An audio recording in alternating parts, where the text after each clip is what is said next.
Hello everyone, मेरा नाम the liquidity आई है और आज अपन स्टार्ट करने वाले हैं फर्स्ट लेक्चर अपना सीरीज़ का। ये जो लेक्चर होगा वो टाइम फ्रेम के बेसिस पे होगा और आज अपन पूरे टाइम फ्रेम के बारे में पढ़ेंगे कि टाइम फ्रेम का यूज जो होता है वो ट्रेडिंग में कितना इम्पोर्टेंट होता है। उसको मैं आज सिखाऊंगा आप लोगों को बीच में और बताऊंगा कि इसके बिना टाइम फ्रेम के बिना आप ट्रेडिंग अच्छे से नहीं कर पाओगे। अगर आप एक टाइम फ्रेम को पकड़ के ट्रेड करते हो तो आप हमेशा फंसोगे। जो 99% ट्रेडर्स हैं उसी के कैटेगरी में आप चले जाओगे। इसलिए टाइम फ्रेम जो है ट्रेडिंग में बहुत ही ज़्यादा इम्पोर्टेंट है। तो मैं इसके बारे में पूरा डिटेल से मैं बताऊंगा कि टाइम फ्रेम क्या होता है। टाइम फ्रेम बेसिकली क्या होता है, एक फ्रैक्टल नेचर का जैसा बिहेव करता है। ठीक है, तो आप अगर एक इमेज में दिखाता हूँ कि फ्रैक्टल किसको कहते हैं। फ्रैक्टल का अगर बात करें तो अगर अपन देखें तो ये देखो, ये इमेज दिख रहा है ना, ये एक बड़ा इमेज है, इसके अंदर में एक छोटी इमेज है, इसके और अगर अंदर जाओगे तो एक छोटा इमेज मिलेगा, इसके और अंदर जाओगे तो एक छोटा इमेज मिलेगा। सारे छोटे इमेज मिल के एक बड़ा इमेज बनाता है। लाइक जैसे पजल पजल कहीं पे देखे होंगे ना, जैसे पजल में क्या होता है कि सारे इमेजेस जो होते हैं वो टुकड़े टुकड़े इधर उधर बिखरे पड़े होते हैं, उसको जब मिलाते हैं तो एक पजल का इमेज बनता है। उसी तरह यहाँ पे ये फ्रैक्टल होता है। फ्रैक्टल बेसिकली क्या होता है कि छोटे छोटे इमेज को मिला के एक पूरा क्लियर इमेज बनाना, उसको बोलते हैं फ्रैक्टल। इसी तरह अपन आते हैं ट्रेडिंग में। ट्रेडिंग में बेसिकली क्या होता है कि एक छोटे छोटे टाइम फ्रेम मिला के एक बड़ा टाइम फ्रेम बनता है। ठीक है, और बड़ा टाइम फ्रेम में क्या चल रहा है और छोटे टाइम फ्रेम पे क्या चल रहा है उसको बोलते हैं अपन फ्रैक्टल नेचर। तो अगर आप 5 मिनट में ट्रेडिंग करते हो और उसके ऊपर का टाइम फ्रेम आप नहीं देखते हो तो आप हमेशा 5 मिनट के टाइम फ्रेम पे फंस जाओगे।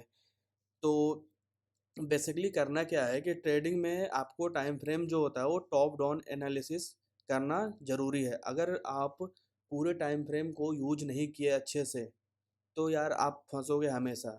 तो ट्रेडिंग में टाइम फ्रेम जो होता है वो बहुत ही ज़्यादा इम्पोर्टेंट रोल करता है। तो अपन आज पढ़ने वाले हैं कि टाइम फ्रेम का यूज कितना ज़्यादा ज़रूरी है। तो अगर ये देखो, अगर 1 मिनट का टाइम फ्रेम पे चले तो 1 मिनट का टाइम फ्रेम पे ये बीटीसी का चार्ट है। 1 मिनट का टाइम फ्रेम पे ये सारे कैंडल बन रहे हैं छोटे छोटे।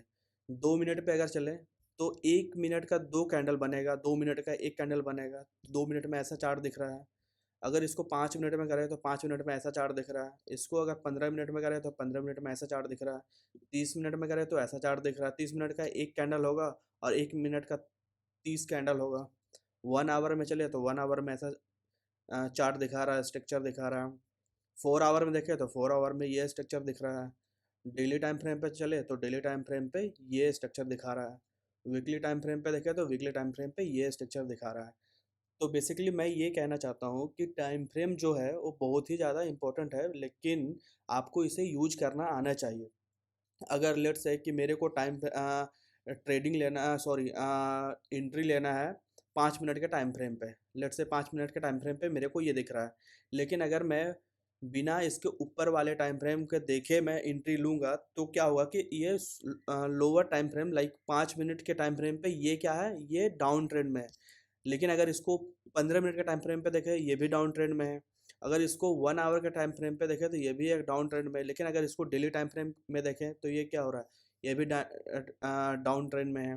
तो इससे क्या पता चलता है कि भाई इससे बड़ा जो टाइम फ्रेम होता है, लाइक जैसे 1 मिनट से बड़ा क्या होता है, 2 मिनट, 2 मिनट से बड़ा 5 मिनट, 5 मिनट से बड़ा 15 मिनट, 15 मिनट से बड़ा, मतलब कि ये कहना चाह रहा हूँ कि जितना ज़्यादा टाइम फ्रेम उतना ज़्यादा स्ट्रॉन्ग स्ट्रक्चर होता है। कि अगर डेली टाइम फ्रेम का कोई चार्ट देख रहे हो और ये डाउन ट्रेंड में है तो ये स्ट्रांगली पता चल रहा है कि ये डाउन ट्रेंड में है। और इसके नीचे जाओगे लाइक 4 आवर के टाइम फ्रेम पे जाओगे तो ये भी पता चल रहा है कि भाई ये सेलिंग गया, थोड़ा सा रिटेस्ट किया, फिर से नीचे गया, फिर ऊपर गया, फिर नीचे आया। तो ये 4 आवर का टाइम फ्रेम पे ऐसा बता रहा है।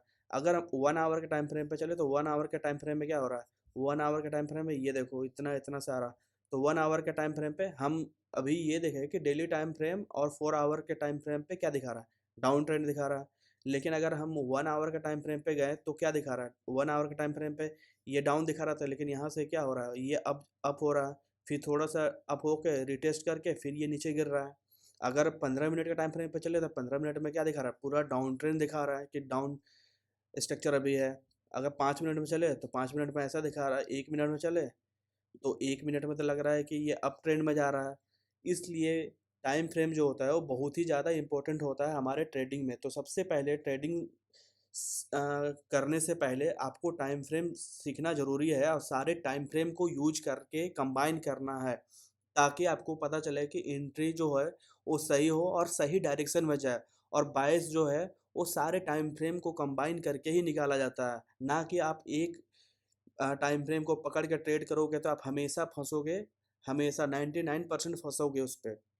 इसलिए अगर आपको बायस सही बायस ढूंढना हो तो आपको टॉप डाउन एनालिसिस करना पड़ेगा। टॉप डाउन एनालिसिस मतलब कि आप सबसे पहले डेली टाइम, अगर इंट्राडे ट्रेडिंग कर रहे हो तो आप सबसे पहले डेली टाइम फ्रेम में जाओ। डेली टाइम फ्रेम पे देखोगे डेली टाइम फ्रेम का स्ट्रक्चर क्या बता रहा है। उसके बाद 4 आवर के टाइम फ्रेम में जाओ, 4 आवर के टाइम फ्रेम में क्या स्ट्रक्चर दिखा रहा है। उसके बाद 1 आवर में जाओ, उसके बाद 15 मिनट में जाओ, उसके बाद 5 मिनट में जाओ। 5 मिनट में क्या करते हैं, मोस्टली 5 या 15 मिनट में एंट्री एग्जीक्यूट करते हैं, मोस्टली मतलब मोस्ट ऑफ द ट्रेडर्स। तो उस हिसाब से आपको क्या पता चल जाएगा कि बड़े टाइम फ्रेम का जो बायस है वो अप है या डाउन है। उसके नीचे वाला टाइम फ्रेम क्या है, अप है। लेट्स से कि डेली टाइम फ्रेम का बायस जो है वो अपसाइड है। 4 आवर का भी टाइम फ्रेम में जो बायस है वो अपसाइड का है। और फिर 1 आवर का टाइम फ्रेम में भी अगर देखें तो वो भी अपसाइड का है। और 15 मिनट के टाइम फ्रेम पे देखें तो वो भी अपसाइड का है। तो अगर 5 मिनट में अगर मेरे को अप साइड का अगर कोई स्ट्रेटेजी यूज कर रहे हो या फिर कुछ भी कर रहे हो, कोई भी चीज़ यूज कर रहे हो, कोई भी स्ट्रेटेजी या इंडिकेटर कुछ भी यूज कर रहे हो, लेकिन अगर बायस आपको एक जगह कंबाइन दिख रहा है, लाइक जैसे कि पजल को अलग अलग टुकड़ों से मिला के एक पजल को कंप्लीट इमेज बनाया जाता है, उसी तरह सारे टाइम फ्रेम को मिला के अगर आप एक कंबाइन स्ट्रक्चर बना ले ट्रेडिंग में, तो आपको ये पता चलेगा कि मैं जो ट्रेड ले रहा हूँ वो सही ट्रेड ले रहा हूँ और वो उसका जो विनिंग प्रोबेबिलिटी है वो ज़्यादा हो जाएगा आपको।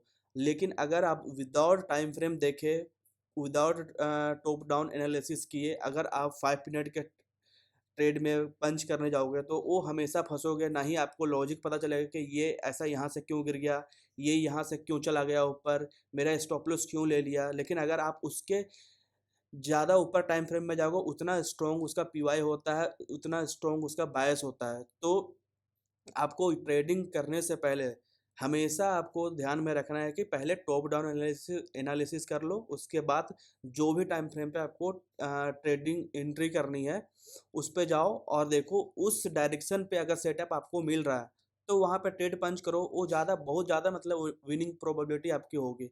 वो ट्रेड मतलब मस्ट मतलब 90% 95% मतलब करेक्ट जाएगा। बट अगर आप टाइम फ्रेम को एक जगह कंबाइन करके नहीं देखोगे, लाइक एक स्ट्रक्चर पे नहीं लाओगे, उस इमेज को नहीं बनाओगे, तो फिर आप ट्रेडिंग में पूरा पजल के जैसा जो बिखरे बिखरे होता है ना, उसी तरह आप बिखर जाओगे ट्रेडिंग में भी। इसलिए टाइम फ्रेम जो होता है वो बहुत ही इम्पोर्टेंट होता है। ठीक है, इससे रिलेटेड अगर कुछ भी डाउट होता है आप लोगों को टाइम फ्रेम या फिर फ्रैक्टल या कुछ भी इस वीडियो से, तो आप मुझे कमेंट में बताया, मैं आपको पूरा एक्सप्लेन करूँगा कि क्या यूज करना चाहिए, क्या नहीं यूज करना है, कैसे है। तो सारे जो भी हेल्प होगा मैं कमेंट में कर दूंगा आपको। ठीक है, ये वीडियो देखने के लिए थैंक यू।